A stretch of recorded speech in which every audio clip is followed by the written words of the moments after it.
Hello, I'm Adrian Finnegan. This is Counting the Cost on Al Jazeera, your weekly look at the world of business and economics. This week, US President Donald Trump says the North American Free Trade Agreement is the worst deal in history. We'll look at why Canada, Mexico, and US businesses disagree. Also this week, North Korea's economy, it's cut off from global trade. So how does it generate money for military spending? Plus, Qatar's solar-powered future, the gas-rich Gulf state, has inked a deal to rescue Germany's solar world. A jobs killer, a disaster, the worst trade deal in history. That's how US President Donald Trump describes the North American Free Trade Agreement, which has been setting the rules of commerce between the US, Mexico, and Canada since 1994. Trump has initiated talks to rewrite those rules, which govern a quarter of the global economy. NAFTA essentially lowers tariffs for most traded goods and services. It covers things like food safety, intellectual property rights, and dispute settlements. And since it was signed, trade between the three countries has more than tripled. Powerful regional supply chains, for example, in the auto industry, have sprouted up too in the past quarter of a century. But Donald Trump wants to reduce the country's large trade deficit with Mexico. Mexico exports goods to the US worth nearly $63 billion, more than it imports. He wants a better balance of trade with Canada. He's calling for greater access for US dairy products. He wants to take on the auto industry and force companies to use more US manufactured components. And he wants to do it all by next year, before elections in Mexico and midterms in the US. And that's rather a tall order, as picking apart NAFTA will be no easy task. Let's get the view from south of the border. John Holman has our report from Ciudad Juarez in Mexico. NAFTA, the controversial North American Free Trade Agreement. It wiped out border taxes between Canada, the US, and Mexico almost 25 years ago. In the eyes of President Trump, Mexico was the big winner. And they're killing us at the border, and they're killing us in trade. They're killing us. He's long talked about the US's massive trade deficit with its southern neighbor. But behind the numbers, many Mexicans question what they've really gained. Chief among them are small-scale farmers. With the protective tariffs down, crops from highly subsidized and efficient US farms have flooded in. It really affected us. The corn they bring from the US is really cheap, and so they lower our prices a lot.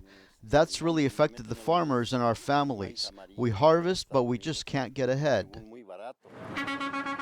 NAFTA did increase the flow of international firms to Mexico, taking advantage of the open border to produce high-tech goods for the US using cheap Mexican labor. The auto and aerospace industries in particular are booming. There are more jobs, but most salaries are low. Juan earns less than $1 an hour in one of the many factories in border city Juarez, assembling medical equipment for the US. In some ways it's an opportunity, but it's also exploitation. We can't complain because we have work, but we just have to put up with whatever they pay. The Trump administration is pushing to strengthen NAFTA's requirements for labor and environmental regulations, looking directly at Mexico. Most Mexican economists agree that NAFTA failed to reach its lofty goals, but that it was in some ways a success. It helped turn parts of this country into production powerhouses, with all the benefits for local communities that brings. It does provide work, even if it's badly paid, and it gives people a chance to get training, health insurance. If the US government decides to put up tariffs, it would put people out of jobs in the main plants, and also along the supply chain. It would be a devastating chain effect. Just don't try telling struggling workers like Juan that they're the big NAFTA winners. Well, one major sticking point for US negotiators will be Canada's measures to protect its dairy industry from foreign competition. Daniel Lack has more now from a Canadian farming heartland in Jerseyville, Ontario. On the Lewis family dairy farm west of Toronto, there are concerns the NAFTA talks could end a way of life that sustained Canadian farmers for generations. Canada tightly restricts dairy imports, and its farmers produce regulated amounts of milk at prices that help keep them in business. U.S. negotiators want that to change. The system that we have where we're only producing as much milk as we require, it doesn't work if excess milk is coming in from other countries. So the concern with NAFTA is if this is renegotiated and they decide to allow American milk to come into Canada, it undermines our entire system. The U.S. has put Canada's dairy system on the table for these talks, but Canada has defended it successfully before. There are also many other areas where the Americans want concessions from this country. Cross-border trade and business within North America is worth more than $1 trillion a year, with Canada a big beneficiary. Prime Minister Justin Trudeau in February was an early visitor to Washington, D.C. to meet President Trump and talk about trade. His government has also worked with U.S. states, big city mayors and others to find support for NAFTA, but it may not be enough to curb a protectionist U.S. administration. Even though big business and small business in the U.S. has come forward and said this trade agreement is a good agreement, don't break the NAFTA. Even though U.S. agriculture and farmers and ranchers have come forward and said we like this agreement, don't screw it up. Despite that real groundswell of support from U.S. industry, it's still not clear that that's what will be reflected in these negotiations. Canada's International Trade Minister, Chrystia Freeland, wants the new agreement to include clauses on climate change, labor standards, and Indigenous rights. Canadian trade experts say these are laudable goals, but the country must concentrate on limiting damage to its economy from an aggressive U.S. negotiating stance. This is a negotiation brought by the Americans. It's not about modernizing the world or embracing trade. It's about making trade better for the United States. All over the world, people are watching this negotiation because if this is how the United States deals with its closest, most integrated trading partners, what are they going to do to somebody else? The first round of the talks probably won't make big decisions on whether to preserve or end Canada's protected milk market, but this country will eventually have to make concessions if it's to be part of a new North American free trade agreement. Canadian farmers are waiting and watching to see what happens. Joining us now from Singapore, Deborah Elms from the Asia Trade Centre. Deborah, good to have you with us on Counting the Cost. President Trump has called it the worst trade deal in history. Is it? No. No, I don't think so. It's been, actually for its age, it stood up remarkably well. I think it's been a remarkably good agreement, quite visionary, and after 20 years, I think it's done an impressive job, actually. So, Deborah, if the United States feels that Mexico is getting a better deal from NAFTA than it is, I suppose the same could be said of Canada. As far as the United States is concerned, the United States gets a good deal out of Canada, doesn't it, as far as NAFTA is concerned? Well, all the parties have been at pains to point out that this is a deal that's balanced, roughly speaking, where all of the parties get benefits and all of the parties have been able to get different kinds of benefits. And I think that this is something that the business communities in all three countries are really careful to point out. And in fact, if you look at agriculture, one of the really interesting things that happens under NAFTA is that agricultural lobbies in all three countries have come together to say as one voice, please don't mess up NAFTA. It's been very successful for agriculture or agricultural companies, not every single farmer in every single country, but for the bulk of us across all three countries, we see benefits from NAFTA as it currently is. We don't want you to mess with that. Please be very careful as you renegotiate this. I think you see that in a lot of different sectors, and that's what makes NAFTA so complicated.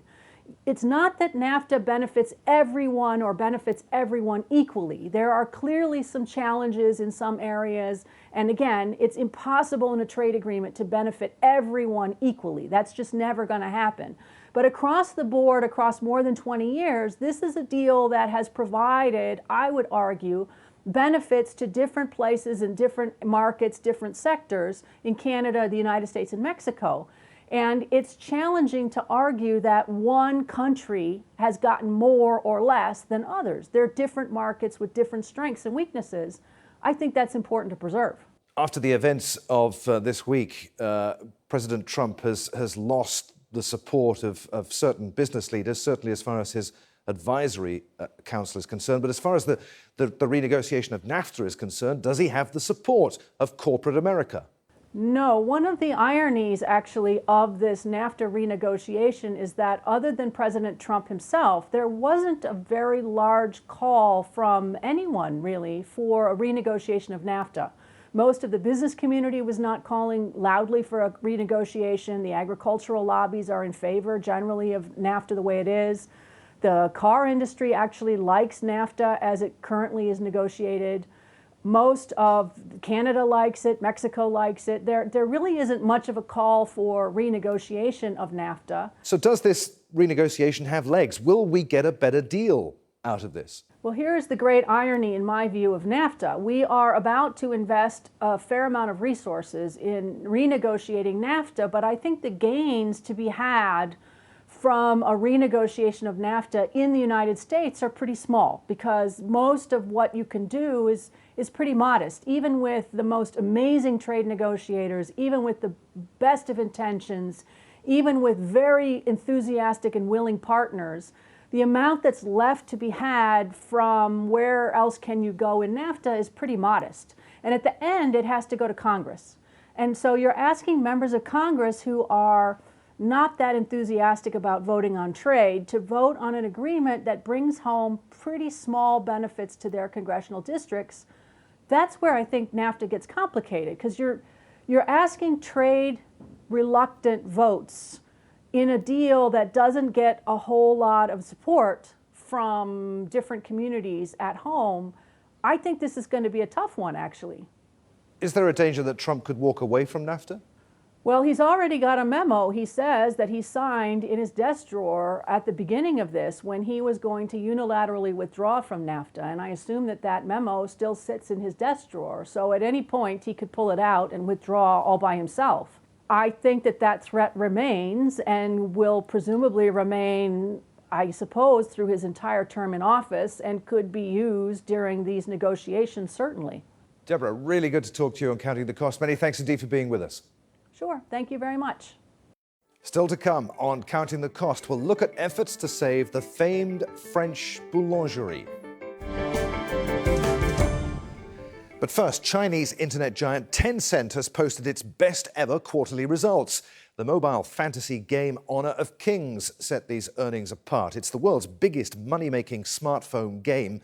More than 200 million people play it, and curbs on playtime were even brought in after reports of addiction among children.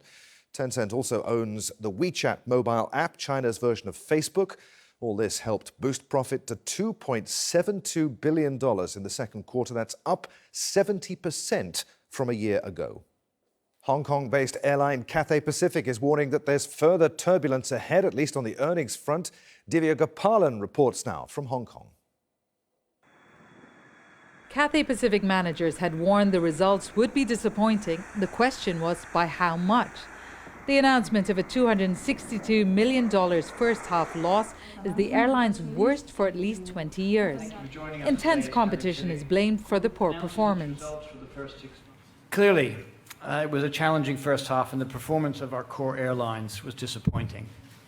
The operating environment remained difficult, with many of the same factors that impacted our performance in the first half of 2016 continuing to affect us in the first half of 2017. If the tough business conditions persist and the company continues to perform poorly this year, it would be the first time Cathay Pacific has posted losses for 2 consecutive years since it was founded. Cathay Pacific was once one of Asia's most successful airlines, partly thanks to Hong Kong's position as a main gateway into China. But aviation experts say having a hub in Hong Kong is no longer a great advantage. Operation costs are high in one of the world's most expensive cities, and a multitude of competing Chinese airlines offering passengers better deals have captured most of the market share. It has been a painful year so far. Passenger numbers have dropped 5%. Cathay managers say they're struggling to keep costs down to stay competitive and are selling tickets below cost to keep planes full. Analysts say the biggest issue may be Cathay's business strategy. Convincing passengers to pay more for air tickets in return for quality doesn't seem to have taken off. Of course, there's the competition from lower cost airlines as far as the fares are concerned for short-haul journeys, which are very competitive. And they're also possibly suffering from a slight image problem as far as the overall branding is concerned. Cathay announced 600 job cuts in May to try and stem losses. The redundancies are part of a 3-year restructuring plan and its biggest revamp in decades, aimed at restoring profitability. Cabin crew are fastening their seatbelts for more turbulence at Hong Kong's largest airline after these latest results. The collapse of Air Berlin has sparked a war of words over the rights to German takeoff and landing slots. Air Berlin declared insolvency on Tuesday after its main shareholder Etihad refused to finance another bailout. A bridging loan from the German government will allow it to continue operating until a new owner, possibly Lufthansa, is found. And that's prompted rival low-cost carrier Ryanair to file a complaint with EU competition authorities. The German government says it's not in breach of antitrust rules. Here in the Gulf, Qatar Solar Technologies has inked a deal to help rescue Germany's Solar World, Europe's largest solar panel manufacturer, which was forced out of business by low-cost competition from China. And it's agreed to sell its key assets for about 100 million euros to the Qatari-German joint venture. The plan is that the new company, Solar World Industries, will help Qatar build its domestic solar industry. Qatar set a goal to produce 20% of its electricity from solar energy by 2030. I think the market will increase, and I think the people are going to use the renewable because the renewable is the future. Now, official figures show that China has increased its food exports to North Korea in the first 6 months of this year. There was a significant jump in Pyongyang's imports of corn, wheat and bananas. Analysts say that shows Pyongyang's growing reliance on its only ally. Adrian Brown reports from Beijing. Well, these figures have come from Chinese customs, and they show that during the first 6 months of 2017, there was a significant increase in exports of Chinese food to North Korea compared to the first 6 months of 2016. Now, the figures cover 30 categories or food items, everything from corn, wheat, cereals, confectionery and spirits. In the case of corn, they show a 32-fold increase.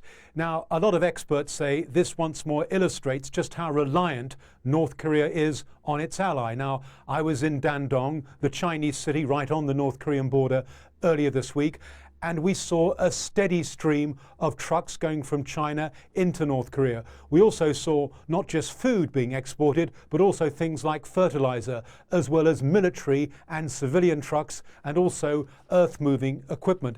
It is a reminder that there is still a lot that North Korea receives from China that are not covered by United Nations sanctions. Now, some experts say that the fact that North Korea is now importing more from China is a sign that North Korea's economy may be improving.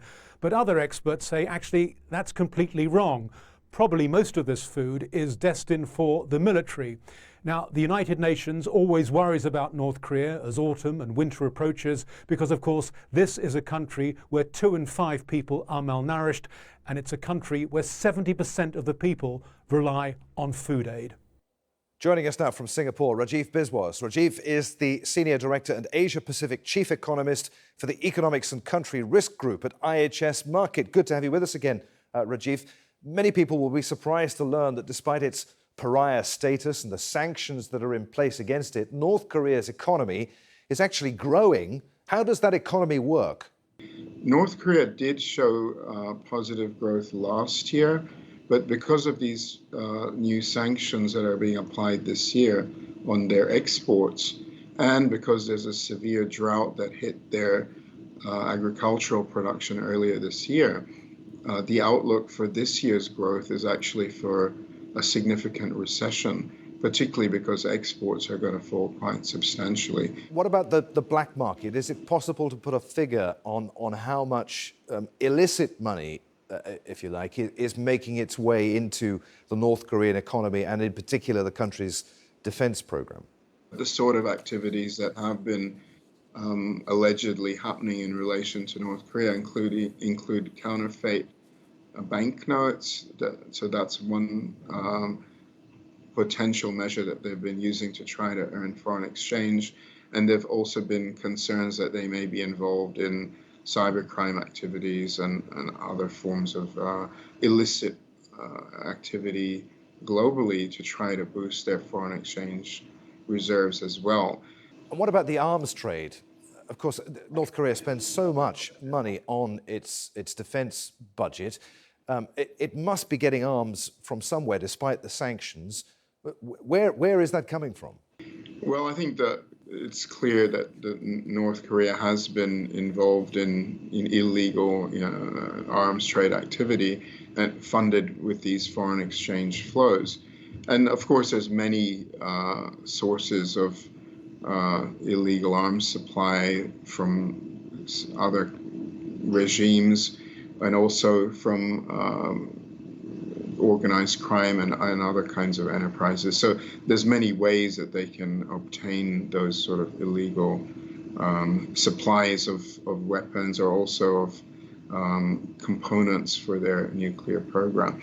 So of course, countries have been trying very hard within the UN system to try to intervene and prevent those sort of flows, but particularly through intercepting vessels and so on. But of course, some inflow is still clearly happening.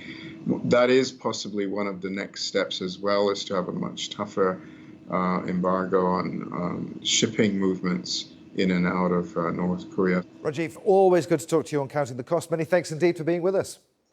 Thank you. Finally, this week, there are few things as quintessentially French as a baguette. The long, crusty stick of bread is a source of national pride, but faced with increasing competition from supermarkets and changing consumer tastes, many traditional bakeries are struggling. NATACHA Butler reports from Paris. With its imposing town hall and winding streets, Jazeera is a typical French village in western France. Its only bakery has been at the heart of life here for more than a century, but that could change. Pedro Gomez may have to shut his business. Rising costs and competition from a nearby supermarket means he's struggling to make ends meet. We have many customers, but the problem is all the management costs, taxes and lack of funds. And there's unfair competition from supermarkets who sell bread every day when they are supposed to close one day a week like us. So it's tough for little businesses like ours. For the customers who come here daily, the bakery's closure would be a huge loss. There's only one bakery, so what about us old people? What will we do? I don't know where I'd get my bread. There are only supermarkets, but not everyone can get around. Not everyone has a car. It's just not possible. 60 years ago, there were 50,000 traditional bakeries in France. A third of them have shut. Each year, more than 1,000 close, and the number's increasing. Most are in rural areas, but those in the city also face tough competition and changing consumer tastes as people eat less bread. We see that people are looking more and more for local products, for authentic products, and they're ready to buy them, and they're ready to even pay more to find the good products they want. A new wave of bakers is trying to reverse the trend by expanding their range or offering organic products. Bakeries like this one in central Paris use the very finest ingredients, and they're helping to revive not just the industry, but rekindle the French love affair with bread. You can't use cheap flour and make quality bread. We work with the best ingredients out there. We are interested in quality over quantity. People come to us because of the taste. It's what makes us unique. It's delicious and beautiful.